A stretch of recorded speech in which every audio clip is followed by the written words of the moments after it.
just to kind of start, just a little bit of background information on you, you know, how you kind of got to, I guess, where you are today. Well, I've been on the school, mainly school board. Is that what you're asking, or anything? Well, that and, occupations, anything like that too. Okay. Okay. Well, I'm a financial advisor. I've owned my own business for 40 years, just past 40 years in April. And I have three sons and three daughter-in-laws and nine grandchildren. Of those three sons, all three of them went through Linn-Mar public schools. Two of my daughter-in-laws did as well. And I now have three of my granddaughters in the district presently. So that was really my drive to run for the school board. And I guess 16 years ago, I took 4 years off. But so the 12 years that I've served, it's mainly because it was such a great organization for my kids when we moved to town. And it's been very, very good for my granddaughters. And I want to keep it moving forward because my opinion is if you have a strong school district in a community, then everything else works well with that. If you don't have a strong school district, then I think the community struggles, albeit home values, job creation, etc. For sure. And so, why did you initially run for school board? And then why do you continue to run to be on it? Well, to start with, probably 20 years ago or more, I was on the Linn-Mar Community School District Foundation. I was an officer for that. And after I'd done that for 8 years and basically served my term, once again, I decided I wanted to be involved with the district at one level or another.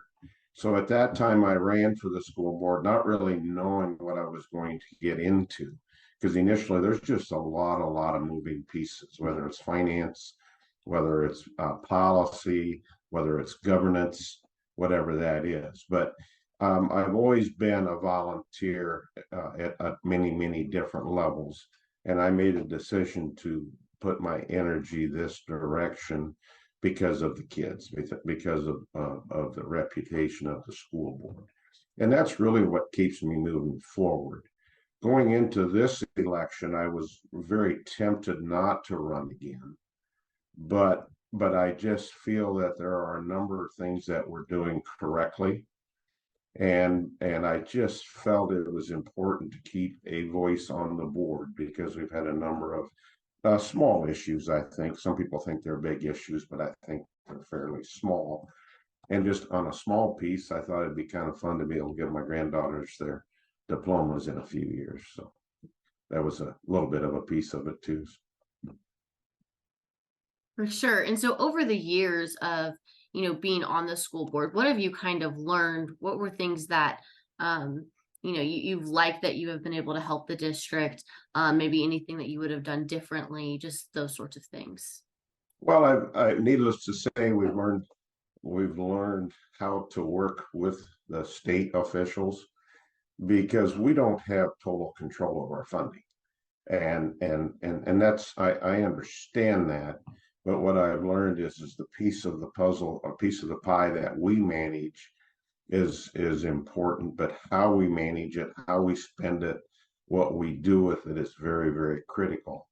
And then probably the larger piece of it, because I'm a finance guy, the numbers are what I am. I'm not an educator, but I marvel at what actually goes into planning our curriculum, planning the schedules of our kids, and then making sure that the children are prepared at the next level of their life.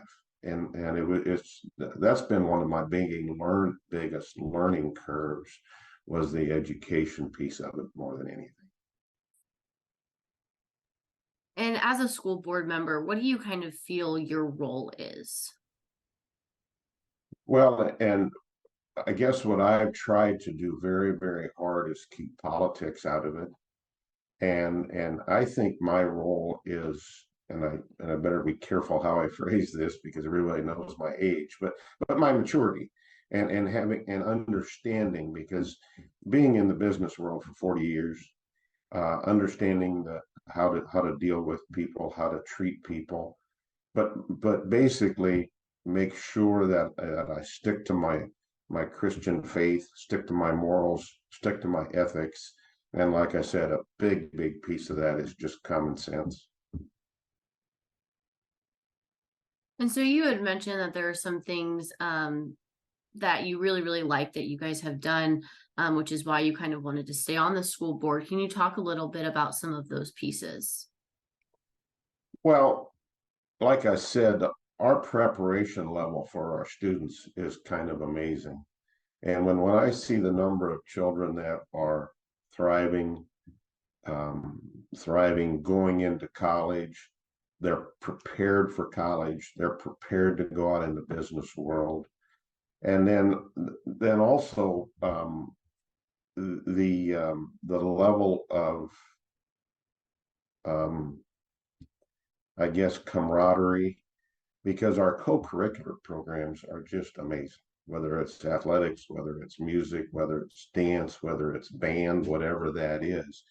And I feel all those aspects tied together are very important. And then we've been able to work really hard over the last few years to try to lower property taxes, contrary to what we hear. But over the last 5 6 years, we made a commitment. There was a bond issue put in place before I went back on in the last 4 years. And one of the commitments at that time was we will do everything in our power to lower our tax rate back to where it was before the bond issue. And we were able to accomplish that this past, well, in 2021, we accomplished that. So those are all pieces of it, because we do have a fiduciary responsibility. And needless to say, we're in this together because this is a volunteer position, and we're trying our best just to keep things moving forward. And then obviously we've seen Linn-Mar, be in the news a lot lately, over the gender policy. And I was curious if you think that's going to have, any role in this election. I'm not really sure. And if you go back to the voting, I actually voted against that policy. And my main objective in that was there were two or three items in that policy that I did not agree with. And once again, yes, I think it will have an impact. But once again, as a Christian, as a grandfather of 7 granddaughters, I made the decision from my heart that I didn't think it was wise for us to pass that, because if you go back to Title 19 back in the 60s, that was put in place for all people, whether it was, whatever color, whatever race, whatever sex, whatever you were, that was put in place for everybody. So I didn't feel it was necessary to have to add to that policy for this issue. For sure. And just kind of my last thing, is there anything else that you want Iowa voters to know about you and how you, operate on the school board? Sure. And you know, many of my friends question why I'm doing this, why I'm staying on the board, because it is volunteer and we don't get paid for it, needless to say. But I'm the kind of a person, when I make a commitment to something, I want to follow it through. And once again, I hope anyway, and it's been quite tough the last 2 or 3 years, to try to keep composure, to try to make the best decision for all children, not just the best athletics, the best music, the best academics, but for all children, and give them an opportunity. And every decision that I feel I'm involved in, that I make, and with my voice of reasoning, we hope to pull that together and keep it that way, because Linn-Mar is still a destination. It's a destination for people that move here. It's a destination for teachers. If we have openings, usually we have people applying for those positions because they want to be in the district.